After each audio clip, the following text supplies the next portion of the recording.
Hello and welcome to World Konnect, your weekly window to the world.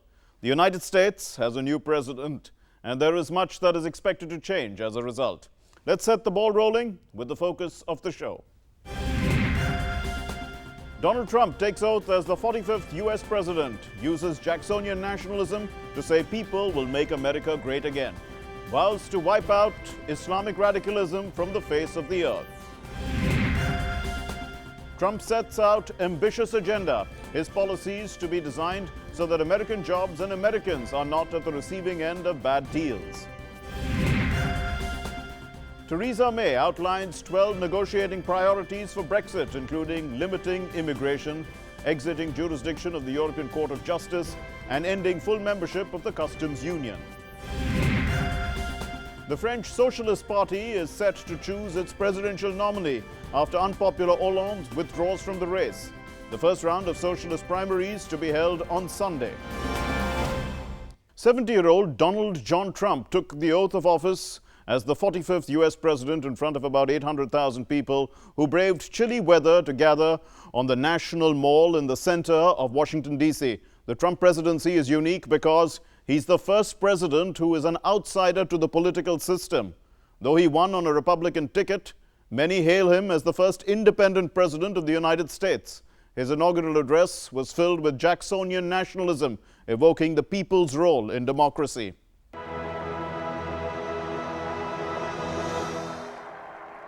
It was a momentous occasion in the history of United States of America. Thousands of people from across the country gathered in the national capital to witness history. Donald J. Trump was sworn in as the 45th president of US on Friday. He was administered the oath of office by Chief Justice John Roberts. Trump raised his right hand and put his left on the Bible used by Abraham Lincoln and repeated 35-word oath of office from the US Constitution. I, Donald John Trump, do solemnly swear that I will faithfully execute the office of President of the United States the office of President of the United States and will, to the best of my ability, preserve, protect, and defend the Constitution of the United States. So help me God. So help me God. In an optimistic and visionary inaugural speech from the U.S. Capitol, Donald Trump promised to adopt America First as his governance mantra and transfer power from Washington, D.C. to the people. We are one nation, and their pain is our pain. Their dreams are our dreams, and their success will be our success. We share one heart, one home, and one glorious destiny. His inaugural address, which lasted over 16 minutes, revisited the themes of the campaign speeches that carried him to the victory. He promised to restore jobs to Americans, protect borders, and vowed to eradicate terrorism. Trump also sought friendship with the nations of the world, but made it clear that the U.S. will do so with the understanding that it is the right of all nations to put their own interests first. Every decision on trade, on taxes, on immigration, on foreign affairs will be made to benefit American workers and American families. We must protect our borders from the ravages of other countries, making our products, stealing our companies, and destroying our jobs. The transition from a Democratic president to the Republican took place before a crowd of former presidents, dignitaries, and hundreds of thousands of people on the grounds of National Mall. Among the dignitaries who attended the ceremony included former President Barack Obama, George Bush, and Bill Clinton. Later, thousands of people greeted U.S. President Donald Trump, First Lady Melania Trump, and their family at the inaugural parade as they arrived at their new home, the White House.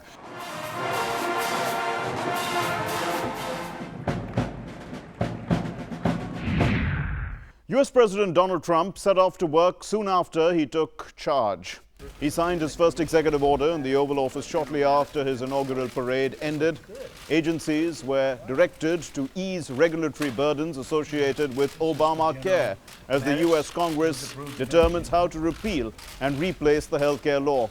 Trump also signed the commissions for his Defense Secretary, James Mattis, and his Homeland Security Secretary, John Kelly, who were confirmed by the Senate on Friday. In a hard-fought election, Trump first vanquished 16 candidates to win the Republican nomination. In his unconventional style, he regularly made comments that would have doomed any other candidate.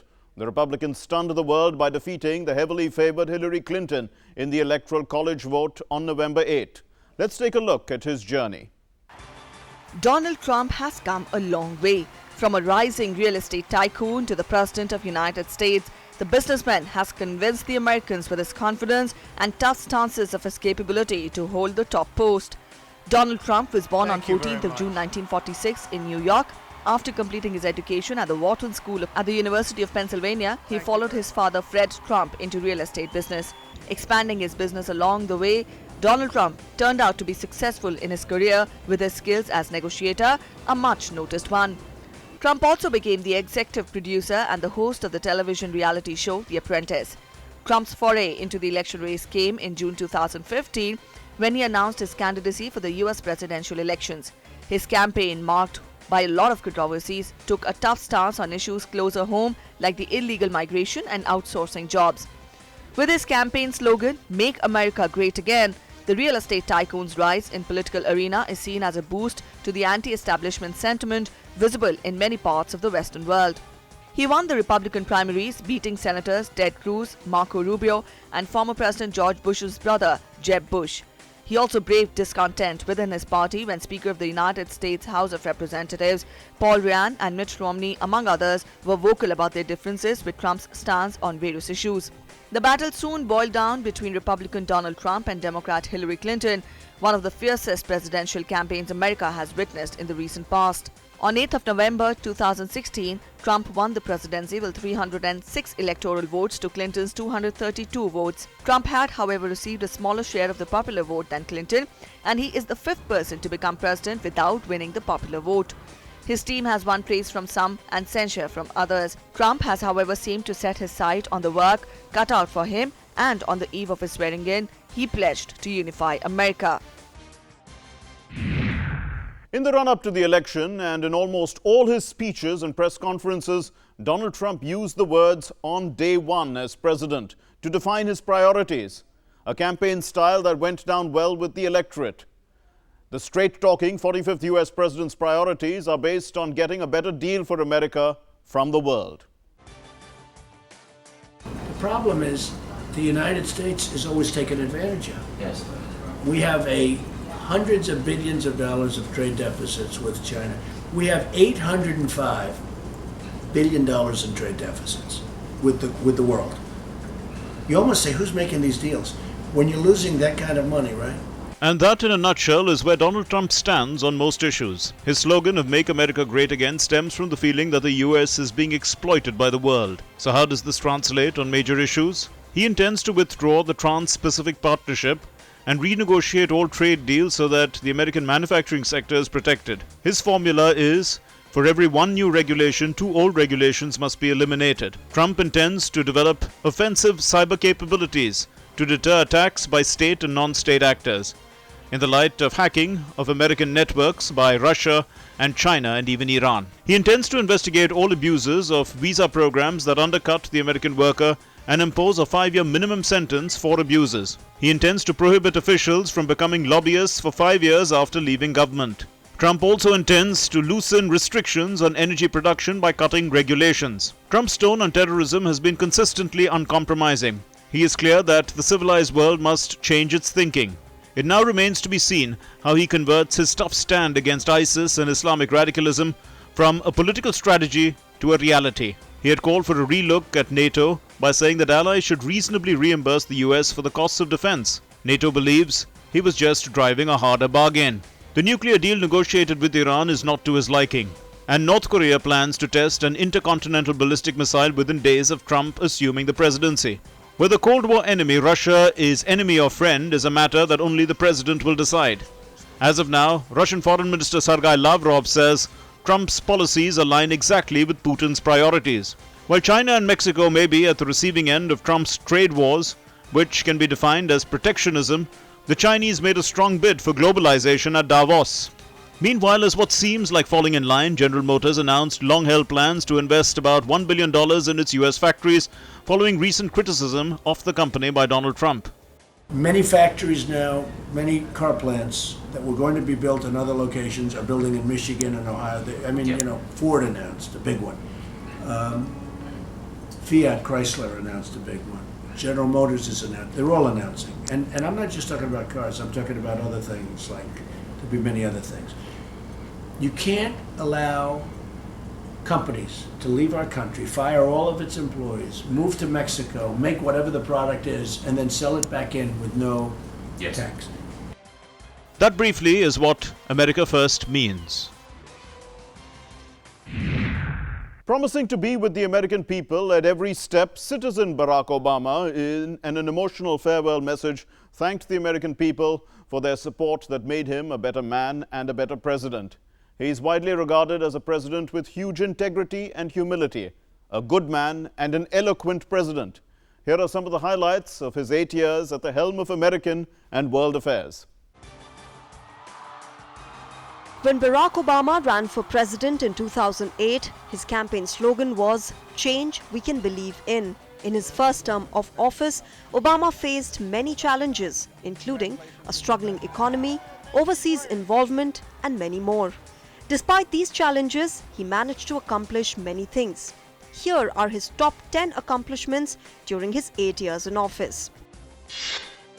Obama signed economic stimulus legislation like the American Recovery and Reinvestment Act of 2009 and the Tax Relief, Unemployment Insurance, Reauthorization and Job Creation Act of 2010 into law in response to the Great Recession of 2008. After 5 presidents over a century failed to create universal health insurance, Obama signed the Affordable Care Act, nicknamed as Obamacare. It was a historic piece of legislation to expand health insurance coverage to millions of Americans. Strengthening financial regulations, Barack Obama signed the Dodd-Frank Wall Street Reform and Consumer Protection Act in 2010. He also signed the Don't Ask, Don't Tell Repeal Act of 2010 and became the first sitting US president to publicly support same-sex marriage. Obama also negotiated and signed the New START Treaty to cut the number of nuclear weapons held by the United States and Russia. The treaty entered into force on the 5th of February 2011. The US administration ordered Special Forces raid of secret compound in Abbottabad, Pakistan, in which the terrorist leader was killed. Barack Obama also oversaw the drawdown of US forces in Iraq and Afghanistan, fulfilling a key campaign promise. The last convoy of US soldiers pulled out of Iraq in December 2011, ending nearly 9 years of war. Iran and a group of 6 nations led by the United States reached a historic accord to significantly limit Tehran's nuclear ability for more than a decade in return for lifting international oil and financial sanctions. His administration helped negotiate the Paris Climate Agreement. Countries agreed to reduce carbon emissions and increase carbon trading.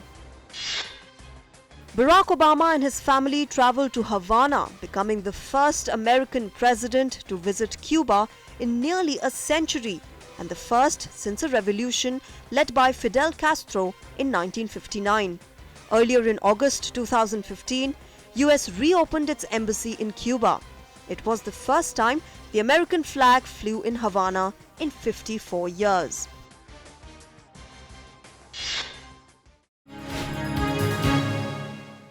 Amid uncertainties over the impact of Britain's decision to exit the European Union, UK Prime Minister Theresa May has said that the UK will step up to a new leadership role, including for free markets and a free world. Speaking at the World Economic Forum in Davos, she called this time a period of momentous change, while enumerating her 12 priorities for Brexit.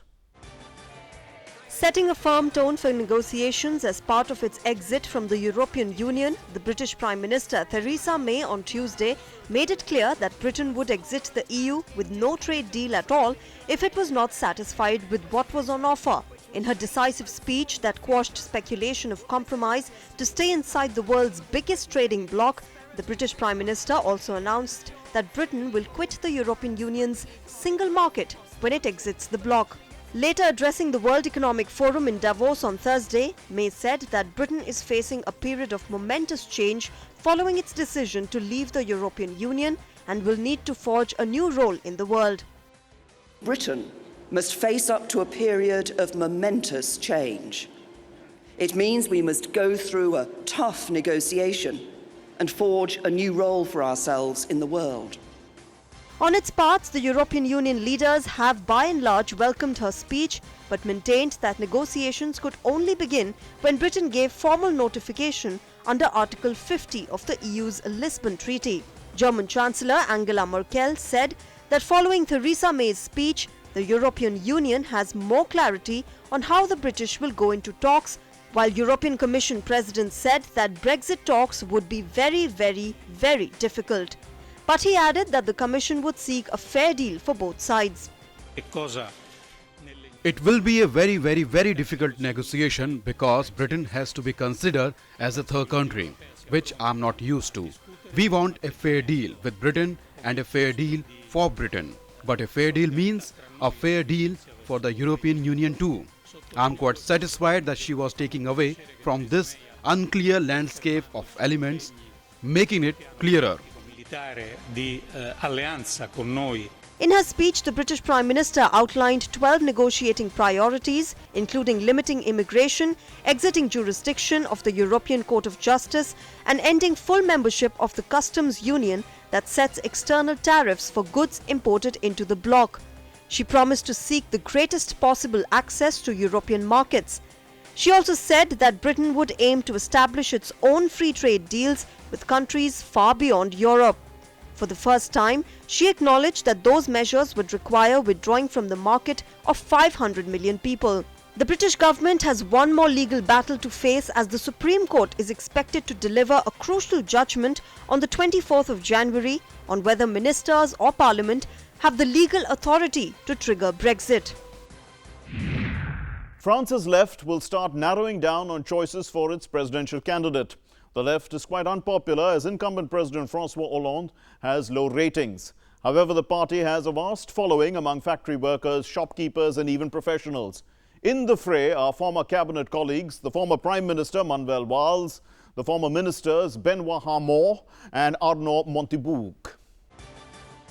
The ruling French Socialist Party is set to choose a presidential candidate for this year's general election. The first round of Socialist Primaries will be held on Sunday. The top two candidates will face off in the second round of the primaries to be held on the 28th of January. Former French Prime Minister Manuel Valls, who entered the race after incumbent President François Hollande decided not to run for the second time, faces stiff competition from fellow socialists. With images of terror attacks, migration crisis, labour protests fresh in people's memories, he has a tough task ahead of him. The presidential hopeful, who resigned his post as Prime Minister in December, also had to face the brunt of the people's discontent as he was slapped by a young man during the campaign trail. Recent polls indicate a close race between Valls and former ministers Benoît Hamon and Arnaud Montebourg. Hamon fights the campaign under the slogan "Make France's Heart Beat." The former education minister proposes a universal basic income, a further reduction of France's 35-hour working week and a €35 billion stimulus package. Former economy minister Montebourg meanwhile projects an anti-austerity manifesto. He proposes a €24 billion a year program to stimulate the economy, along with a super tax on banks, which is expected to generate €5 billion a year. Take back control of our destiny. That is the spirit of this campaign. Yes, we will enact the law that will regulate the banking system to avoid having a new banking crisis in a few months' time, to protect the people with savings, with deposits. Another surprise witnessed in the French presidential battle is the strong show of banker-turned-socialist minister Emmanuel Macron. As an independent, Macron's decision not to position to the right or the left has given him an advantage, creating an image for himself and connecting directly with the people, avoiding political or ideological identities. I didn't really recognize myself in any of the different political parties which already existed. I thought there was good ideas on the right, good ideas on the left, so I pulled in both directions. The 39-year-old Macron has a long political career before him, and his presence in this year's elections is sure to create quite an impression in the voting patterns this year. The man believed to have killed 39 people in the New Year Eve attack at an Istanbul nightclub was found this week. The Turkish police captured Abdul Gadir Masharipov in a massive operation on Monday night after a long manhunt in the country's capital. Well, the police also found handguns, drones and plenty of cash when they raided the shooter's apartment. Abdul Gadir Masharipov is allegedly a member of the terror group the Islamic State. He hid from the law enforcement with the help of 4 others who were also detained. In Melbourne, at least 4 people, including a child, were killed and 20 more injured as a car intentionally hit pedestrians in the heart of a busy street. A man and a woman, both in their 30s, and a child were killed in different locations along Book Street in Australia's second largest city. The Police Commissioner Graham Ashton has ruled out any terror angle. The driver was shot by the police in his arm and is being treated in hospital. Gambia's longtime ruler Yahya Jammeh, who refused to accept his election defeat last month, announced that he was stepping down. Jammeh was the ruler of the West African nation for 22 years. Appearing on state television, Jammeh said that he wished to avoid dragging the country into conflict as regional armies amassed to enforce rival Adama Barrow's election win. Meanwhile, Adama Barrow took the oath of office as Gambia's president at its embassy in neighboring Senegal.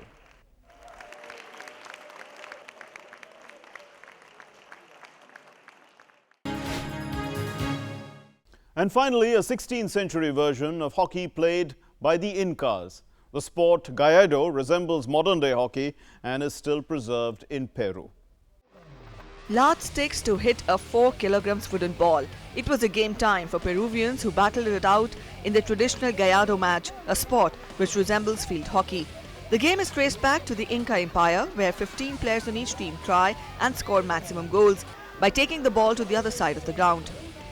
We came here accompanying the Commission of Irrigators, which has carried out this traditional party every year since our ancestors, Inca soccer Gallardo. The game starts off with the players thumping their sticks on the ground, following an age-old custom to commence the match. The referee sets the play in motion by throwing the wooden ball to the center of the field. The players then jostle to get it in their possession and score points for their team. And this brings us to the end of this edition of World Konnect. Do send us your feedback. You can write to us. Our email ID is worldkonnect.ddnews@gmail.com. You can also follow us on Facebook and on Twitter at WorldKonnectDD. And before we leave, here are some glimpses of the Lunar New Year celebrations across the globe. Thanks very much for watching. Namaskar. 4, 3, 2, 1, go!